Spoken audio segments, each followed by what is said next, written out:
Hello students, welcome to Fastech pharmacy. मैं आपका teacher दक्ष आपका स्वागत करता हूं।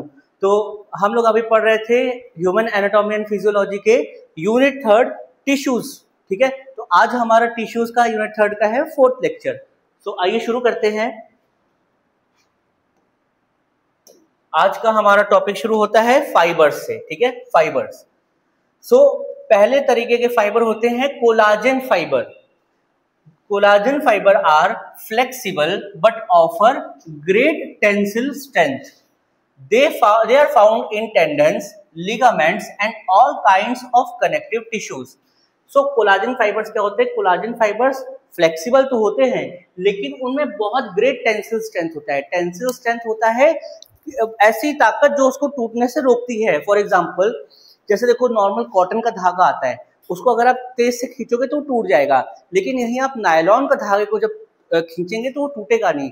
नायलॉन का धागा फ्लेक्सिबल तो होता ही है लेकिन वो ताकतवर होता है, जल्दी टूटता नहीं है। तो इसी तरह हमारे कोलाजन फाइबर्स भी होते हैं। ठीक है ना। कोलाजन फाइबर्स हमारे कहाँ कहाँ पाए जाते हैं? ये पाए जाते हैं हमारे टेंडन्स में, लिगामेंट्स में और हर टाइप के कनेक्टिव टिश्यू में। हमारा दूसरे टाइप के फाइबर्स होते हैं इलास्टिक फाइबर्स। नाम से ही पता चल रहा है कि इलास्टिक नेचर होता है इनका। They can stretch and then come back to their normal size when stretching force is relieved. They are found in ligamentum nuchae, ligamentum flava and in the wall of large arteries. Elastic fibres हमें नाम से पता चल रहा है ये elastic type के होते हैं। जैसे आपने देखोगा इलास्टिक होता है या रबर बैंड होता है, रबर होता है या फिर जैसे स्प्रिंग होता है।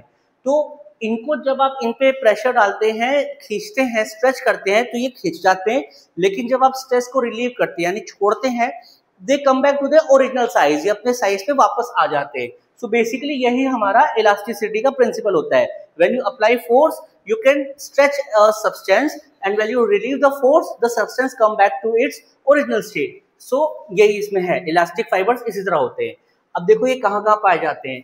दे are found in ligamentum nuchae, ligamentum flava and in the wall of large arteries. इन जगह पे इलास्टिक फाइबर्स हमारे पाए जाते हैं। हमारा थर्ड फाइबर का प्रकार है रेटिकुलर फाइबर्स। ठीक है, reticular fibres, they are special type of collagen fibers and can be seen only by special strain. They are seen in the connective tissue framework of spleen, liver, lymph nodes. ठीक है, basically ये है कि reticular fibres वो type के collagen fibres होते हैं जो एक सर्टेन स्ट्रेन के थ्रू ही देखे जा सकते हैं। ठीक है, और ये कनेक्टिव टिश्यू फ्रेमवर्क में पाए जाते हैं। किन किन के? स्प्लीन के कनेक्टिव टिश्यू फ्रेमवर्क में होता है, लिवर लिम्फ नोड के फ्रेमवर्क में होता है। ठीक है, ये हमारे रेटिकुलर फाइबर्स हो गए। अब आते हैं हम आगे। ये देखो आप डायग्राम भी देख सकते हैं इसमें। ये हमारे जो है कुछ एग्जाम्पल है फाइबर सेल्स के। ये हो गए हमारे रेटिकुलर फाइबर्स, ये हो गए हमारे कोलाजन फाइबर। ठीक है, ये हमारे हो गए इलास्टिक फाइबर। ठीक है, ये हमारा ना कनेक्टिव टिश्यू है, ये हमारा कनेक्टिव टिश्यू है। इसमें ये हर तरीके के आपको फाइबर्स देखने को मिल रहे हैं। ये अलग अलग तरीके के हैं, तीनों तरीके के फाइबर्स।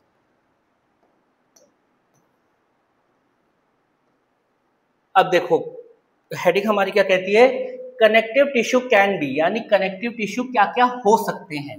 पहला पॉइंट है हमारा connective tissue can be general connective tissue. ठीक है, अब जनरल कनेक्टिव टिश्यू में कौन कौन से टिश्यू आते हैं? ये आते हैं हमारे loose connective tissue, dense connective tissue, mucoid tissue, adipose tissue. ठीक है, ये हमारे लूज, डेंस, म्यूक्योर और एडिपोज टिश्यू हमारे जनरल कनेक्टिव टिश्यू होते हैं। ठीक है,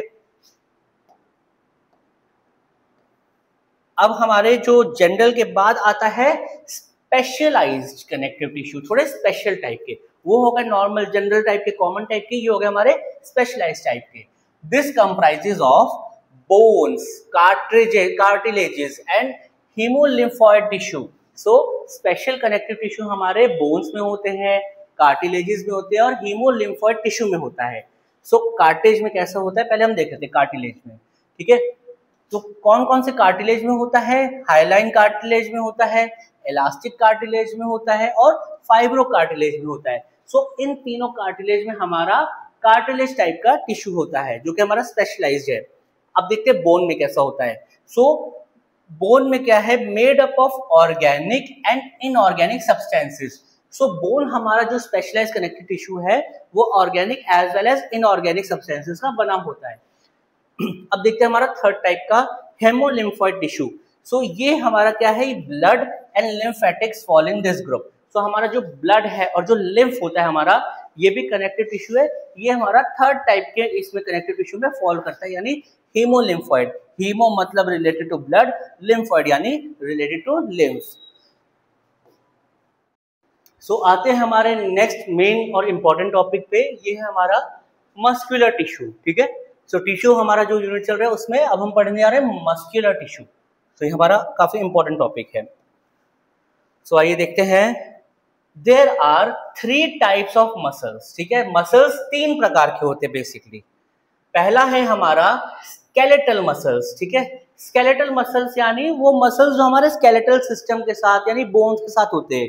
फॉर एग्जाम्पल हमारा नॉर्मल हम हाथ पैर की मूवमेंट जो करते हैं उससे वो उस मूवमेंट के लिए जो मसल्स काम आते हैं वो, फॉर एग्जाम्पल हमारे फोरआर्म मसल्स, हमारे ये ट्राइसेप्स मसल्स, बाइसेप्स मसल्स हो गए, ये हमारे शोल्डर के डेल्टॉइड मसल, ये हमारे चेस्ट के पेक्टोरल्स।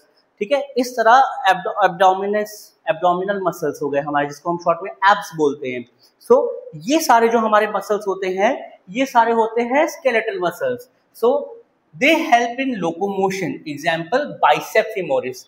लोकोमोशन का मतलब होता है बच्चों मूवमेंट। ठीक है, सो स्केलेटल मसल्स हमारे मूवमेंट में हेल्प करते हैं। फॉर एग्जाम्पल इन्होंने दिया है बाइसेप फीमोरिस, यही जो हमारे ये मसल्स होता है। ठीक है, सो नेक्स्ट मसल्स का प्रकार होता है हमारा स्मूथ मसल्स। ठीक है, स्मूथ मसल्स क्या होते हैं, they are present in the viscera of our body. Example muscle in the wall of stomach. So मतलब क्या है कि ये स्मूथ मसल्स जो है ना हमारी बॉडी के अंदर जो ऑर्गन्स है ना, ऑर्गन्स में पाए जाते हैं। ठीक है, सो इनके एग्जाम्पल है जैसे कि basically muscle in the wall of stomach. जो हमारा स्टमक होता है, पेट होता है स्टमक, उसका जो वॉल होता है वो मसल का बना होता है। सो वो मसल होती है स्मूथ मसल। ठीक है, जो ऑर्गन्स में हमारे मसल्स पाए जाते हैं। अब हमारा नेक्स्ट प्रकार है, तीसरा प्रकार है cardiac muscle. So basically cardiac muscle वो मसल्स होती हैं जो हमारे सिर्फ हार्ट में, कार्डियक में, ठीक है, कार्डियक रिलेटेड होती है, हार्ट में पाई जाती हैं। It is seen only in the heart. ठीक है, contraction of this muscle helps in pumping of blood throughout our body.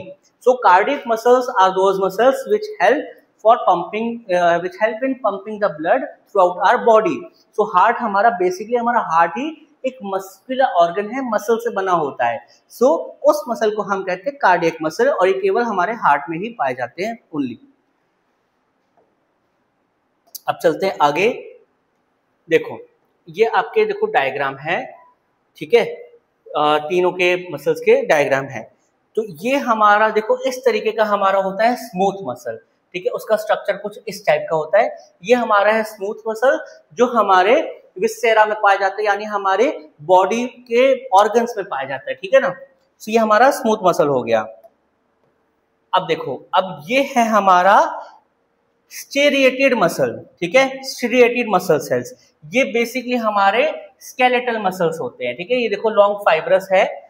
सो ये हमारा स्केलेटल मसल होता है। ठीक है, जैसे हमारे बाइसेप्स, ठीक है, ट्राइसेप हो गए, चेस्ट के मसल्स हो गए, सो ये है।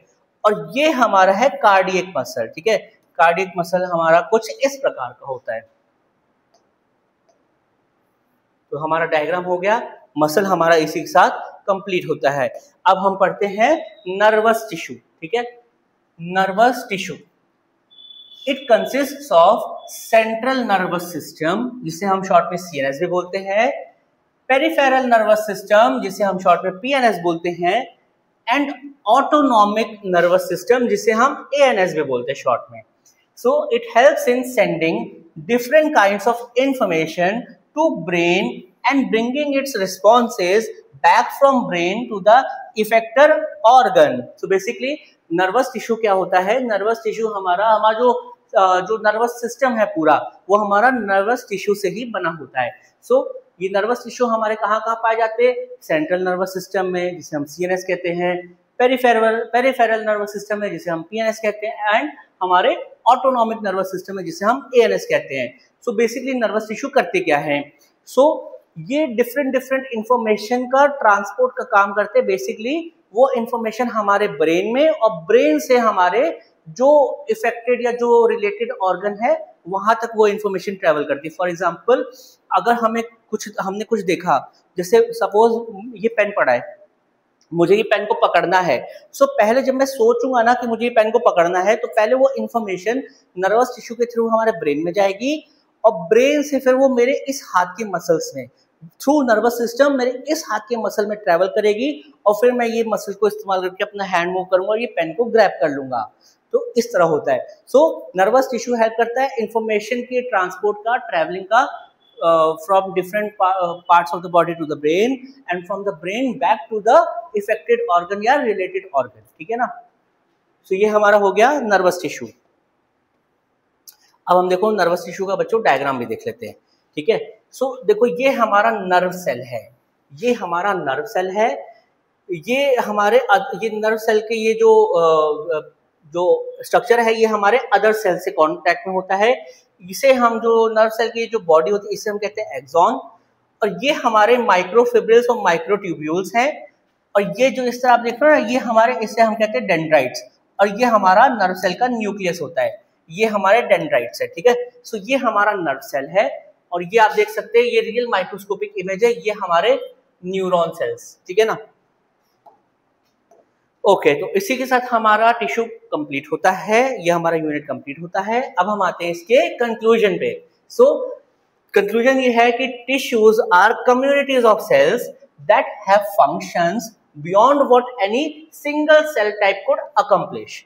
Healthy tissues require the proper mix of cells, and the cells within them must be oriented correctly and dividing at an appropriate rate. So basically यहाँ पे कहा जा रहा है कि जो टिश्यूज होते हैं वो कम्युनिटीज ऑफ सेल्स होते हैं या ग्रुप ऑफ सेल्स होते हैं। ठीक है? जो वो फंक्शन कैरी करने में समर्थ होते हैं जो एक अकेला सेल नहीं कर पाता, इसीलिए ग्रुप ऑफ सेल्स। अब जैसे मान लो कोई भी चीज है, ठीक है, एक अकेले बंदे से नहीं हो पा रही, अकेला वो बेचारा नहीं कर पा रहा है, लेकिन जब उसके साथी मिल जाते हैं, जब एक ग्रुप फॉर्म हो जाता है, तो वो कोई भी काम कर सकते हैं। तो इसी तरह हमारा जो टिश्यू है वो ग्रुप ऑफ सेल्स होता है, और वो सब काम करने में सक्षम होता है जो हमारा एक बेचारा सेल ना कर पाता। सो इसमें और अच्छा दूसरा पॉइंट क्या है कि जो हेल्दी टिश्यूज होते हैं, बेसिकली जो अच्छे टिश्यू, हेल्दी टिश्यू वही हैं जिसमें करेक्ट टाइप के सेल्स का मिक्सचर हो, और वो सेल्स करेक्टली जो है ओरिएंटेड भी हो, तो वो अच्छे से फंक्शन कर पाएंगे। तो स्टूडेंट्स इसी के साथ हमारा टिश्यू होता है कंप्लीट। ठीक है? अब हम नेक्स्ट यूनिट शुरू करेंगे, और तब तक के लिए आप अच्छे से पढ़ाई करो, हमें सपोर्ट करते रहिए। प्लीज सब्सक्राइब कीजिए चैनल को अगर आपने नहीं किया है, और जितना ज्यादा हो सके ना अपने क्लासमेट्स और फ्रेंड्स के साथ शेयर करना, ताकि वो भी पढ़ाई का बेनिफिट उठा सके और हमें भी सपोर्ट हो सके। बाकी लाइक कमेंट आप करते रहिए। मिलते हैं नेक्स्ट लेक्चर में, नेक्स्ट क्लास में। तब तक जय हिंद, जय भारत।